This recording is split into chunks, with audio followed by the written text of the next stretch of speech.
Hello my viewers and subscribers, আজকে আমি আপনাদেরকে খুবই সহজ একটি রেসিপি করে দেখাবো। আজকের রেসিপিটি হচ্ছে টক ঝাল মিষ্টি কাঁচা আমের আচার। তাহলে চলুন দেখে নেই টক ঝাল মিষ্টি কাঁচা আমের আচার তৈরির পদ্ধতি। এখানে আমি কাঁচা আম ভালো করে ধুয়ে খোসা সহ টুকরো করে নিয়েছি। এবার একটি প্যানে আমি 1 কাপ পরিমাণ সরিষার তেল দিয়ে দিব। এখানে আমি 8টি শুকনা মরিচ হাত দিয়ে ভেঙে নিয়েছি। এবার সরিষার তেলের মধ্যে দিয়ে দিব। এবার শুকনো মরিচগুলো কিছুক্ষণ ভেজে নিব। এবার দিচ্ছি 1 টেবিল চামচ পরিমাণ রসুন বাটা, 1 চা চামচ পরিমাণ আদা বাটা এবং 2 টেবিল চামচ পরিমাণ সরিষা বাটা। এবার মশলাগুলো কিছুক্ষণ ভেজে নিব। এখন দিয়ে দিচ্ছি 1 চা চামচ পরিমাণ হলুদ গুঁড়ো, 1 টেবিল চামচ পরিমাণ মরিচ গুঁড়ো, 1 চা চামচ পরিমাণ ধনে গুঁড়ো এবং স্বাদমতো লবণ। এবার দিচ্ছি 1 কাপ পরিমাণ চিনি। চিনিটাকে মশলাগুলোর সাথে ভালো করে মিশিয়ে নিব।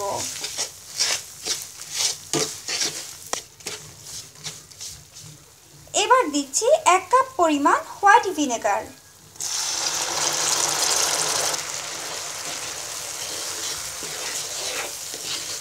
এবার টুকরো করে রাখা কাঁচা আমগুলো দিয়ে দিচ্ছি। এবার সব মশলার সাথে কাঁচা আমের টুকরোগুলো ভালো করে মিশিয়ে নিব। এবার ঢাকনা দিয়ে ঢেকে মিডিয়াম আঁচে 10 মিনিট জাল করব। আমার আমের আচারটা প্রায় হয়ে এসেছে। এবার দিচ্ছি 1 টেবিল চামচ পরিমাণ পাঁচফোড়নের গুঁড়ো। পাঁচফোড়নটা আচারের সাথে ভালো করে মিশিয়ে নিব।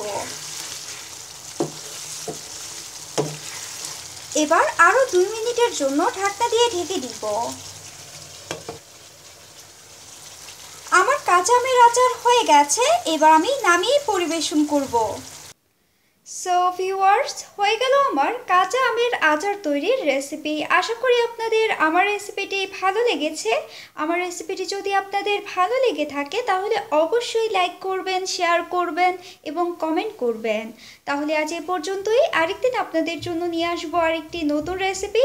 ততদিন পর্যন্ত ভালো থাকুন, সুস্থ থাকুন আর আমার চ্যানেলটি অবশ্যই সাবস্ক্রাইব করুন। তাহলে আমার সব রেসিপি আপনাদের ওয়ালে পৌঁছে যাবে।